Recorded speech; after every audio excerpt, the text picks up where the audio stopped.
ఇదేనా వందే మాతరం గేయానికి ఇచ్చేటువంటి గౌరవం?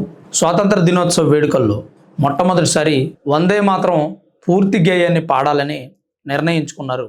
దేశ ప్రజలంతా అదే మాట మీద ఉన్నారు. ప్రతి ప్రభుత్వ కార్యాలయంలోనూ ఈ వందే మాతర గేయాన్ని ఫుల్ సాంగ్ పాడడం జరిగింది. అయితే ఈ వందే మాతర గేయానికి అవమానించారు. కావాలని చేసినట్టుగా అనిపిస్తుంది. మైనారిటీల బొజ్జగింపు ఇది. మైనారిటీల ఓట్లు పోకుండా ఉండడం కోసం మేము మైనారిటీల తరఫున ఉన్నామని చెప్పేటువంటి ప్రయత్నం జరిగింది. మైనారిటీల తరఫున ఉండడం అంటే వాళ్ళ భవిష్యత్తుకు బాటలు వేయడం, వారి పిల్లల ఉజ్వల భవిష్యత్తును కాపాడు, ఈ దేశంలో మైనారిటీలు సేఫ్గా ఉండేలాగా వారికి సెక్యూరిటీ కల్పించడం, ప్రత్యేక పథకాలు తీసుకురావడం, వక్ఫ్ బిల్లు, క్రిస్టియన్ చట్టాలు, ఇతరత్రా ఏవైనా ఉంటే వాటిని వారికి అందేలాగా చేయడం. అంతేగాని వందే మాతర గేయం విషయంలో భారతదేశ ప్రభుత్వం పెట్టినటువంటి కొన్ని నియమాలను పాటించకుండా వాటిని ఇబ్బంది కలిగించడం, ఇలాంటివి చేస్తే మైనారిటీలను ఆదుకున్నట్ట. హాయ్ ఫ్రెండ్స్, అందరికీ నమస్కారం.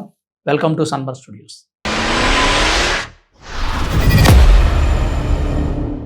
ఫ్రెండ్స్, స్వాతంత్ర దినోత్సవం సందర్భంగా ఢిల్లీలోని కాంగ్రెస్ పార్టీ ప్రధాన కార్యాలయంలో జాతీయ జెండా ఎగరేయడం, వందే మాతర గేయాన్ని పాడడం జరిగింది. వందే మాతర గేయాన్ని అవమానించడం కూడా అక్కడే జరిగింది. వందే మాతర గేయం ప్లే అవుతున్న సందర్భం అందరూ కాముగా నిలబడి, మీరు పాడినా పాడకపోయినా ప్రశాంతంగా నిల్చొని ఉండడం అనేది ప్రతి భారతీయుడు చేయాల్సినటువంటి పని. మాకు ఇంకా ఉత్సాహం ఉంది, మేము పాడగలం, మాకు పూర్తిగా పాట తెలుసు అంటే తప్పులేదు, బ్రహ్మాండంగా పాడు. కానీ అవమానించినటువంటి వ్యక్తులు సాదాసీదా వ్యక్తులైతే మనం ఎంతసేపు మాట్లాడుకోవాల్సిన అవసరం. ఈ దేశానికి స్వతంత్రం తెచ్చాము, స్వతంత్రం తెచ్చింది మేమే. కాంగ్రెస్ వాళ్ళు స్వతంత్ర సమరంలో పాల్గొన్నారు, ఎంతో మంది ప్రాణాలు ఇచ్చారు, మరి మిగిలిన వాళ్ళు ఎక్కడ పాల్గొన్నారు అని నిత్యం ప్రశ్నించేటువంటి కాంగ్రెస్ పార్టీ నేతలు మల్లికార్జున ఖర్గే, రాహుల్ గాంధీ, సోనియా గాంధీ, మిగిలిన వ్యక్తులందరూ కూడా ఆ రోజు వందే మాతర గేయాన్ని అవమానించడం ఏమాత్రం సమంజసం? వందే మాతర గేయం వస్తున్న సందర్భంలో మీరు పాడకపోయినా పర్వాలేదు, సైలెంట్ గా నుంచుంటే సరిపోతుంది కదా, ఎందుకు అడ్డుకునే ప్రయత్నం చేయడం? అసలు మాట్లాడతారా అంటే కొంతమంది ఏమంటున్నారంటే అసలు అక్కడ ఏం అవమానించలేదు, పాట ఆపమని చెప్పలేదు,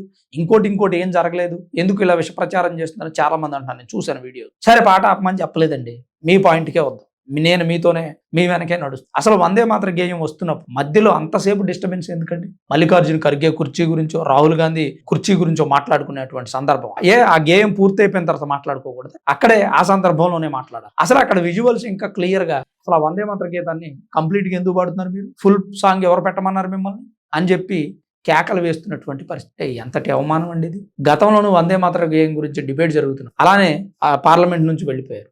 ఎందుకు వెళ్ళిపోవాలి? మీ అభ్యంతరం ఏంటో చెప్పండి. అధ్యక్ష, మేము మైనారిటీలను బొజ్జగించాలనుకున్నాం, వారి ఓట్లు మాకు కావాలి, వారి భవిష్యత్తు మాకు అవసరం లేదు అని చెప్పి మీరు పార్లమెంట్లో చెప్పండి. వందే మాతర గీతం పూర్తిగా పాడడం మాకు ఇష్టం లేదని చెప్పండి. డిబేట్లోంచి వెళ్ళిపోయారు. ఇప్పుడు చూస్తేనేమో ఇలా వందే మాతర గేయాన్ని అవమానిస్తారు. మనం చూస్తేనేమో సందీప్ దీక్షిత్ దగ్గర ఆయన హక్ చేసుకొని రాహుల్ గాంధీ మెలోనీ పైన జోకులేస్తూ, సందీప్ దీక్షిత్ జోకులేయటం, రాహుల్ గాంధీ గారు నవ్వటం. అంతకుముందేమో పార్లమెంట్ ఆవరణలో విరాళాల చోరీ గురించి ఒక స్కిట్ తయారు చేసి వేశారు. ఈ రోజు చూస్తే ఇది. దేశాన్ని గౌరవించేటువంటి ఆలోచన, దేశాన్ని గౌరవించేటువంటి పని విధానం ఒక్కటి కూడా వీళ్ళు అమలుపరచలేక ప్రతిరోజు ఏదో ఒక వైరల్ న్యూస్ వాళ్లే తీసుకొస్తుంటే ఇంకా ప్రభుత్వాన్ని ఎలా ప్రశ్నిస్తారని నాకు అర్థం కాదు.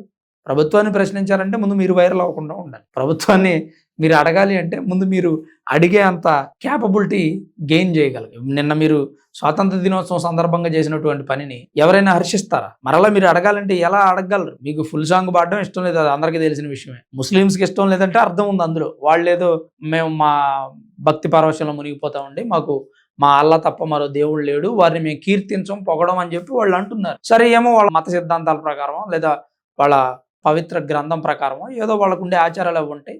సరే, అది మనం అగ్రి అవుతామా లేదా అనేది భారత ప్రభుత్వం నిర్ణయిస్తుంది. దాన్ని వేరే సెకండరీ ఇంకో థర్డ్ ప్రకారం ఆలోచించుకోవచ్చు, లేదా దానికి థర్డ్ ప్రాసెస్ ఉంటుంది. కానీ ఇక్కడ కాంగ్రెస్ పార్టీ నేతలే వ్యతిరేక, ఇక్కడ దేశ ప్రజలు లేదా కాంగ్రెస్ ఫాలోవర్స్ ఏమనుకోవాలి? సో ఇక్కడ వందే మాతర గేయాన్ని అవమానించడం దేశ ప్రజలను అవమానించడమే. ఎందుకంటే భారత ప్రభుత్వం పెట్టింది దేశ ప్రజలు. దేశం అంటే ఏంటి? ప్రజలే. దేశం అంటే ఏంటి? ప్రజలే. కాంగ్రెస్ పార్టీ కాదు, బీజేపీ పార్టీ కాదు. దేశంలో ఉన్న ప్రజలందరూ ఇలాంటి ఒక పద్ధతిని ఆచరించాలి, అప్పుడే భారతదేశం మీద భక్తి పెరుగుతుంది ప్రజల్లో అనే ఆలోచనతో ప్రభుత్వం ఇలాంటి ఒక బిల్లును తీసుకు దాన్ని అమలు పరుస్తుంటే కూడా ఎలా అవమానించడం ఎంతవరకు కరెక్ట్ అంటారు? పైగా అక్కడ జరిగిన సిచ్యువేషన్ ని కొన్ని ఛానల్స్ వేరేలాగా చేసి చూపించే ప్రయత్నం చేస్తున్నారు. వేరేలాగా చేసి చూపించే ప్రయత్నం చేసే వ్యక్తులు ఒక్కసారి మీరు జ్ఞానంతో ఆలోచించండి. నిజంగా వందే మాత్ర గేయాన్ని ఆపలేదు అని మీకు అనిపిస్తుందా? సరే, మీకు అనిపిస్తే అలా వందే మాత్ర ఫుల్ గీతాన్ని ఆపలేదని మీరు అనుకుంటే అసలు వందే మాత్ర గేయం వస్తున్నప్పుడు జనగణమన పాడుతున్నప్పుడు మనం ప్లెడ్జ్లో నిల్చున్నప్పుడు స్కూల్ టైంలో అయినా సరే పక్కకి తిరిగి చూస్తే తాట తీసేవు. మరి అలాంటిది ఈ రోజు రాజకీయ నాయకులు విద్యార్థులకి ఏం మెసేజ్ ఇస్తారు? విద్యార్థులు ఈ రాజకీయ నాయకులను చూసి ఏం నేర్చుకోవాలి? నేను ఒక స్టూడెంట్ అను. కాంగ్రెస్ పార్టీ ప్రధాన కార్యాలయం ఢిల్లీలో జరిగినటువంటి స్వాతంత్ర దినోత్సవ వేడుకల్లో వందే మాత్ర గేయాన్ని అవమానించారని ఒక న్యూస్ ఛానల్లో చూసి నేనేం నేర్చుకుంటా అంటే కాంగ్రెస్ పార్టీ ప్రధాన ప్రతిపక్షం వాళ్లే వందే మాత్ర గేయాన్ని గౌరవించలేదు, నేను ఎందుకు గౌరవించాలి, నేను ఎందుకు పాడాలి అనే ఆలోచన నాకు కూడా వస్తుంది. దానికి ముస్లిం అవ్వాల్సిన అవసరం లేదు, ప్రతి ఒక్కరికి వస్తుంది. ఎందుకు అంటే దేశంలో ఉన్నటువంటి రాజకీయ నేతలు, రాజకీయ నాయకులు ప్రజలకు దిశానిర్దేశం చేయాల్సినటువంటి పరిస్థితిలో అధికార అధికార పక్షం ఎవరైనా కానీ ప్రజలు వారిని ఓటేసి గెలిపించిన ప్రజల అభిష్టాన్ని రాజకీయ నాయకులు గౌరవించకపోతే ప్రజలు ఇంకా వాటిని ఎలా అమలుపరచగలరు? రాజకీయ నాయకులు గౌరవించట్లేదండి. వైట్ అండ్ వైట్ వేసుకొని ఓట్లు అడిగి ప్రజలు గెలిపిస్తే గెలిచిన వ్యక్తులు, ప్రభుత్వాన్ని నడిపే వ్యక్తులు, ప్రభుత్వాన్ని ప్రశ్నించే వ్యక్తులు ఉన్నటువంటి ఈ పార్లమెంట్లు వాళ్లే పాటించినప్పుడు మనం ఎందుకు పాటించాలి?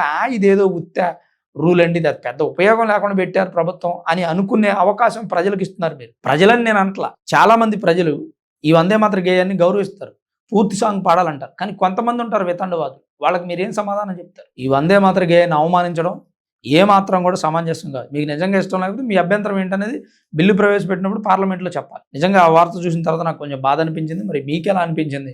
వందే మాత్ర గేయాన్ని అవమానించడం ఎంతవరకు కరెక్ట్? తప్పకుండా కామెంట్ రూపంలో రాయండి. వీడియో చూస్తున్న ప్రతి ఒక్కరు దయచేసి లైక్ చేయండి. కుదిరితే ఇన్ఫర్మేషన్ కొంతమంది వితండవాదం చేసి మీ ఫ్రెండ్స్కి షేర్ చేయండి. వందే మాత్ర గేయాన్ని అవమానించలేదు, జస్ట్ మాట్లాడారు అంటున్నారు. మాట్లాడడం కూడా తప్పని నేను అంటున్నాను. తప్ప కాదా? తప్పకుండా కామెంట్ రూపంలో రాయండి. చివరి వరకు వీడియో చూసిన మీ అందరికీ పేరు పేరున ప్రత్యేకించి ధన్యవాదాలు.